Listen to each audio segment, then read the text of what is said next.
ಗರುಡನ ಜನನ. ಸ್ನೇಹಿತರೆ, ಇವತ್ತಿನ ವಿಡಿಯೋದಲ್ಲಿ ಗರುಡ ಯಾರು, ಗರುಡನ ಜನನ ಹೇಗಾಯಿತು ಎಂಬುದನ್ನು ತಿಳಿದುಕೊಳ್ಳೋಣ. ಸತ್ಯಯುಗದ ಪ್ರಾರಂಭದಲ್ಲಿ ಪ್ರಜಾಪತಿ ದಕ್ಷನಿಗೆ ಕದ್ರು ಮತ್ತು ವಿನತಾ ಎಂಬ ಇಬ್ಬರು ಹೆಣ್ಣುಮಕ್ಕಳಿದ್ದರು. ಅವರಿಬ್ಬರನ್ನು ಮಹಾತಪಸ್ವಿಗಳಾದ ಕಶ್ಯಪ ಮುನಿಗಳಿಗೆ ಕೊಟ್ಟು ಮದುವೆ ಮಾಡಲಾಯಿತು.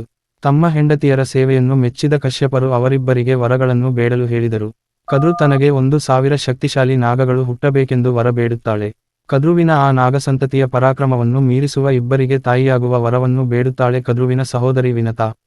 ತಥಾಸ್ತು ಎಂದು ಅವರಿಬ್ಬರಿಗೆ ವರಗಳನ್ನು ನೀಡಿ ಕಶ್ಯಪರು ತಪಸ್ಸಿಗಾಗಿ ಅರಣ್ಯಕ್ಕೆ ಹೋದರು. ಕಶ್ಯಪರ ವರದಂತೆ ಬಹಳ ಸಮಯದ ಅನಂತರ ಕದ್ರು 1000 ಮೊಟ್ಟೆಗಳಿಗೆ ಜನನ ನೀಡಿದಳು ಮತ್ತು ವಿನುತಾ 2 ಮೊಟ್ಟೆಗಳಿಗೆ ಜನನ ನೀಡಿದಳು. ಅವರ ಸೇವಕಿಯರು ಅವುಗಳನ್ನು ಪ್ರತ್ಯೇಕವಾಗಿ ಬೆಚ್ಚಗಿನ ಪಾತ್ರೆಗಳಲ್ಲಿ ಇಟ್ಟರು. ಈ ರೀತಿ 500 ವರ್ಷಗಳು ಕಳೆದವು. 500 ವರ್ಷಗಳ ಅನಂತರ ಕದ್ರುವಿನ ಪುತ್ರರು ಅಂದರೆ 1000 ನಾಗ ಸರ್ಪಗಳು ಮೊಟ್ಟೆಗಳಿಂದ ಹೊರಬಂದರು. ಆದರೆ ವಿನುತೆಯ ಮೊಟ್ಟೆಗಳು ಹಾಗೆಯೇ ಉಳಿದವು. ಹಾಗಾಗಿ ಅವಮಾನಿತಳಾದ ವಿನುತೆಯು ಒಂದು ಮೊಟ್ಟೆಯನ್ನು ಒಡೆದು ಅದರಲ್ಲಿದ್ದ ತನ್ನ ಮಗುವನ್ನು ನೋಡಿದಳು. ಆ ಮಗುವಿನ ದೇಹದ ಮೇಲ್ಭಾಗ ಮಾತ್ರ ಬೆಳೆದಿದ್ದು, ಕೆಳಭಾಗವು ಬೆಳೆದಿರಲಿಲ್ಲ. ಇದರಿಂದ ಕುಪಿತವಾದ ಮಗುವು ತನ್ನ ತಾಯಿಯನ್ನು ಶಪಿಸಿತು, ಓ ಮಾತೆ, ಕದ್ರುವಿನ ಮೇಲಿನ ಹೊಟ್ಟೆ ಕಿಚ್ಚಿನಿಂದಾಗಿ ಈ ಮೊಟ್ಟೆಯನ್ನು ಸಮಯಕ್ಕೆ ಮುಂಚೆಯೇ ಒಡೆದು ನನ್ನ ದೇಹವನ್ನು ಸಂಪೂರ್ಣವಾಗಿ ಬೆಳೆಯಲು ನೀನು ಬಿಡಲಿಲ್ಲ.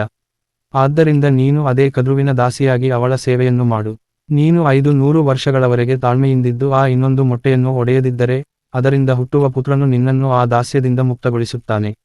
ನಿನ್ನ ಪುತ್ರನು ಬಲಿಷ್ಠನಾಗಿರಬೇಕೆಂದು ನೀನು ಬಯಸುತ್ತಿದ್ದರೆ, 500 ವರ್ಷಗಳವರೆಗೆ ಆ ಮೊಟ್ಟೆಯನ್ನು ಜೋಪಾನವಾಗಿ ನೋಡಿಕೊ. ಹೀಗೆ ತನ್ನ ತಾಯಿಯನ್ನು ಶಪಿಸಿ ಆಕಾಶಕ್ಕೆ ಹಾರಿದ ಮಗು ಅರುಣನು. ಅವನು ಸೂರ್ಯನ ಸಾರಥಿಯಾದನು. ಈ ಅರುಣ ಕುಂಟನಾಗಿದ್ದನು. 500 ವರ್ಷಗಳ ಅನಂತರ ವಿನತೆಯ 2ನೇ ಮೊಟ್ಟೆಯಿಂದ ಗರುಡನು ಜನಿಸಿದನು. ಹುಟ್ಟಿದ ತತ್ಕ್ಷಣವೇ ಗರುಡನು ರೆಕ್ಕೆಗಳನ್ನು ಬೀಸುತ್ತಾ, ಆಹಾರವನ್ನು ಅರಸುತ್ತಾ ಹೊರಟು ಹೋದನು. ಪಕ್ಷಿರಾಜನಾದ ಈ ಗರುಡನೇ ಮುಂದೊಂದು ದಿನ ತಾಯಿಯನ್ನು ದಾಸ್ಯದಿಂದ ಬಿಡುಗಡೆ ಮಾಡುತ್ತಾನೆ. ಇದಿಷ್ಟು ಗರುಡನ ಜನನದ ವೃತ್ತಾಂತ.